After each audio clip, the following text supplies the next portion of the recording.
जनता की आवाज सुनते हैं हम, क्योंकि हम हैं जन्मभूमि। नमस्कार, जन्मभूमि टुडे में आपका स्वागत है। मैं हूं रामधारी यादव। आज हम चर्चा करने आए हैं कुछ सेनानियों से कि जो है इमरजेंसी किस लिए लगाई गई और उस समय के हालात क्या थे।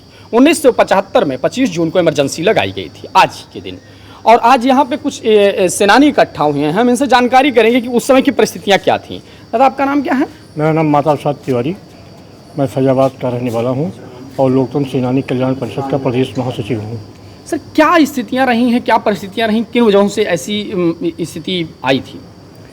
12 जून 1975 को श्रीमती इंदिरा गांधी, जो हमारे देश की तत्कालीन प्रधानमंत्री थी, इलाहाबाद हाई कोर्ट ने उनके रायबरेली के चुनाव को निरस्त कर दिया था, रद्द कर दिया था और उनको 6 साल के लिए चुनाव लड़ने की अयोग्य घोषित कर दिया था। क्योंकि उनको अयोग्य घोषित कर दिया था और लोकसभा में मतदान से वंचित कर दिया था, इसलिए उनकी कुर्सी पर खतरा मंडरा गया था।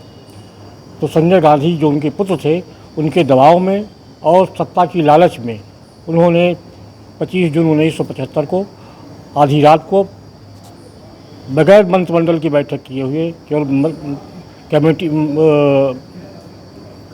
कैबिनेट बाई सर्कुलेशन के द्वारा आपातकाल लगा दिया, केवल अपना दस्तखत किया और जो उस समय राष्ट्रपति महोदय थे फखरुद्दीन अली अहमद, उन्होंने हस्ताक्षर कर दिया। आपातकाल 3 प्रकार से लगाए जाते हैं। एक तो बाह्य आक्रमण हो देश पर, उस समय आपातकाल लगाया जा सकता है, या आंतरिक स्थिति खराब हो तो आपातकाल लगाया जा सकता है, या आर्थिक स्थिति खराब हो तो आपातकाल लगाया जा सकता है। यह आपातकाल केवल गद्दी की सुरक्षा के लिए लगाया गया था, न कोई आंतरिक संकट था, न किसी प्रकार का कोई विद्वेष था आपस में। केवल सरकार के भ्रष्टाचार के खिलाफ जन आंदोलन चल रहा था। माननीय स्वर्गीय जयप्रकाश नारायण के नेतृत्व में पूरे देश के छात्र और नौजवान आंदोलित थे कि इंदिरा गांधी चूँकि भ्रष्टाचार में लिप्त हैं और कुर्सी की लालची है, लिहाजा इनको प्रधानमंत्री पद से इस्तीफा दे देना चाहिए। और हाईकोर्ट ने उनके खिलाफ भ्रष्टाचार का आरोप लगाया, सिद्ध किया है, लिहाजा किसी भी क्षण उनको तत्काल इस्तीफा दे देना चाहिए। लेकिन उन्होंने इस्तीफा नहीं दिया और आपातकाल लगा दिया और सारे देश के नेताओं को, जयप्रकाश नारायण, राजनारायण ही इसके असली कारण थे। राजनारायण जी ही रायबरेली से चुनाव लड़े थे और राजनारायण जी ने इलाहाबाद उच्च न्यायालय में याचिका दाखिल की थी कि इनका चुनाव रद्द किया जाना चाहिए क्योंकि इन्होंने भ्रष्ट आचरण किया है चुनाव में। और हाईकोर्ट के माननीय जस्टिस जगमोहन लाल सिन्हा जी ने 12 जून 1975 के फैसला दिया था। उस फैसले के आधार पर उनको इस्तीफा दे देना चाहिए था, लेकिन उन्होंने आपातकाल लगा दिया, जिसमें न वकील का अधिकार था, न दलील का अधिकार था, न अपील का अधिकार था। सारे अधिकार, जनता के मौलिक अधिकार छीन लिए गए थे और प्रेस पर सेंसर लगा दिया गया था। न कोई जनता का समाचार छप सकता था और न जनता की आवाज़ कोई उठा सकता था। सारे नेता और पत्रकार सब बंद हो गए थे। कहा यह भी जाता है सर कि उस समय की कुछ योजनाएं थी जिनका विरोध भी जनता में था, तो इस वजह से भी कुछ नसबंदी की योजना थी, जो विशेष रूप से नसबंदी की जो योजना थी उसका जनता विरोध कर रही थी। इस नाते जो पात्र थे उनका भी, जो कुपात्र थे, जो पात्र नहीं थे, उनका भी ज़बरदस्ती नसबंदी कर दिया जाता था, क्योंकि सरकारी कर्मचारियों पर यह दबाव था कि आपको इतना कोटा आपके ऊपर निश्चित है, इतना आपको नसबंदी करानी ही करानी थी। लिहाजा जनता के ऊपर यह नसबंदी का अत्याचार हुआ था। आप कब जेल गए थे? हम 25 जून 1975 को ही आधी रात को जब इमरजेंसी लगी तो 26 जून को सुबह जेल चले गए। Thank you. दादा, क्या नाम आपका? हमारा नाम कृष्णदत्त मिश्रा। कहाँ से आए सर? कानपुर से। क्या स्थितियाँ रहीं, क्या बताना झेलना पड़ा जनता को, और उस समय की आवाज़ के समय में क्या परिस्थितियाँ हैं? उस समय ये था कि न कोई जो है अपनी बात कह सकता, जो स्वतंत्र अभिव्यक्ति पर रोक लग गई थी। हम कुछ सोचें, बोलें, इस पे सरकार जो है मनाही किए थी। दूसरा ये था कि राजनीतिक गतिविधियां सब बंद हो गई थी। सभी विरोधी दल के नेताओं को रातों रात जेल में ठूस दिया गया था। हम तो कानपुर से सत्याग्रह करके जेल गए थे, कोतवाली से। अच्छा। जब वहाँ गए थे अंदर तो वहाँ पर बहुत कम लोग थे, तो हम लोगों को भी उसी बैरक में मुलजिमों वालों में, अपराधियों के बैरक में जो है कर दिया गया। लेकिन धीरे धीरे हम लोगों की संख्या बढ़ी। मनोहर लाल, गणेश दत्त वाजपेयी उस समय मिनिस्टर हुआ करते थे, बाबूराम शुक्ला, तमाम विधायक और सांसद मंत्री सब आने लगे। तब फिर हम लोगों को 20 श्रेणी की जेल दी गई, 24 नंबर बैरक में हम रहे। कहा यह भी जाता है उस समय जेल भर गई थी पूरी तरीके से। हाँ, पूरी तरह से भर गई थी। कानपुर जेल तो वैसे भी छोटी है, अब नई बन रही है महाराजपुर, तो जेल पूरी भर गई थी। इनके अपराधियों के लिए जगह नहीं थी, आप समझ लीजिए। कहाँ से आए दादा? मैनपुरी से मैं आया हूँ, अनिल कुमार गुप्ता। सर क्या परिस्थितियाँ थीं उस समय, जैसे पूरे देश में ये स्थिति थी, या नसबंदी ही एक वजह रही और क्या क्या वजह रही इसकी? देखिए, जैसे हमारे पूर्व वक्ता ने बताया कि उस समय 12 जून 1975 को माननीय जगमोहन लाल सिन्हा के निर्देशन में ये हार गई थी और माननीय राजनारायण जी ने उनके खिलाफ जनहित याचिका उन्होंने डाली थी, उसमें वो जीत गई थी।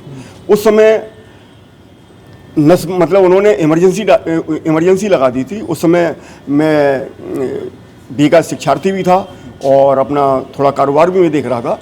तो उस समय काफ़ी लोगों को परेशान किया जाता था, कोई बात अपनी कह नहीं सकता था। ये तो मान लीजिए पुलिस वालों का बहुत ज़्यादा आतंक था, जिसको मर्जी आया उसको बंद कर देते थे। तो हम लोग हम जो हैं जन आंदोलन में हम कूद पड़े और उसके बाद में हम 26 जुलाई 1975 को हमने सत्याग्रह करके हम बंद हुए। और उसके बाद हमारे चाचा जी ने हाई कोर्ट से जमानत कराई नवंबर में। कुछ दिन नवंबर में जमानत कराने के बाद हमने वहाँ पे जो अखबार निकलता था, ये हम लोग ये जो सत्याग्रही थे उन लोगों के द्वारा एक अखबार निकलता था, उसका नाम था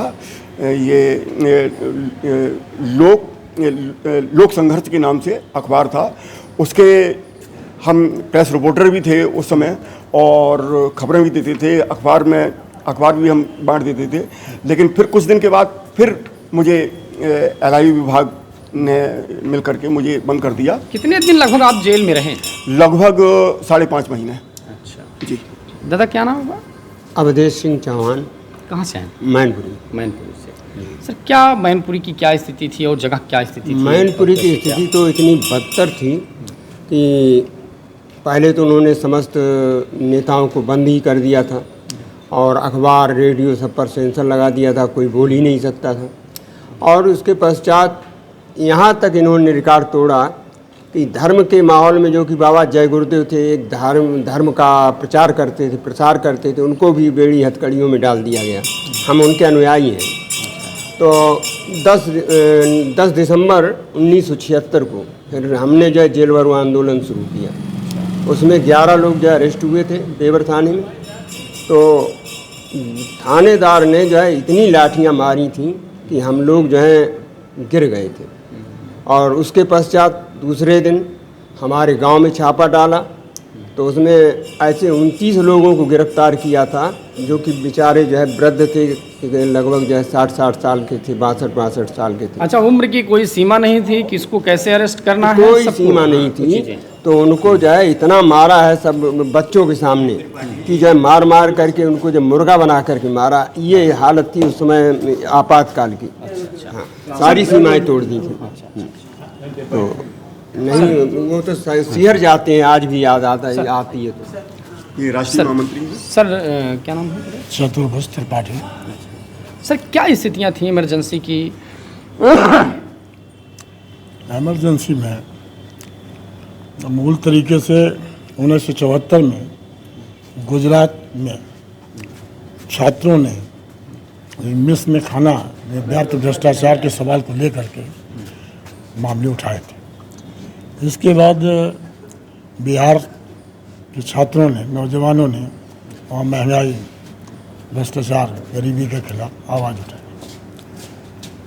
और तीसरी तरफ 12 जून 1975 को 2 निर्णय इस देश के लोगों ने किया। एक तो न्यायालय ने, इलाहाबाद उच्च न्यायालय ने 12 जून 1975 को एक समाजवादी नेता लोकबंधु राजनारायण जी की याचिका थी, जिस याचिका पर सुनवाई करते हुए उन्होंने भारत के प्रधानमंत्री श्रीमती इंदिरा गांधी को सन 1971 में जो रायबरेली से वो चुनाव लड़ी थी कांग्रेस के टिकट पर, और उनके खिलाफ संयुक्त सोशलिस्ट पार्टी से उम्मीदवार थे लोकबंधु राजनारायण जी, राजनारायण जी ने श्रीमती गांधी पर भ्रष्टाचार के जरिए चुनाव जीतने का आरोप लगाया था।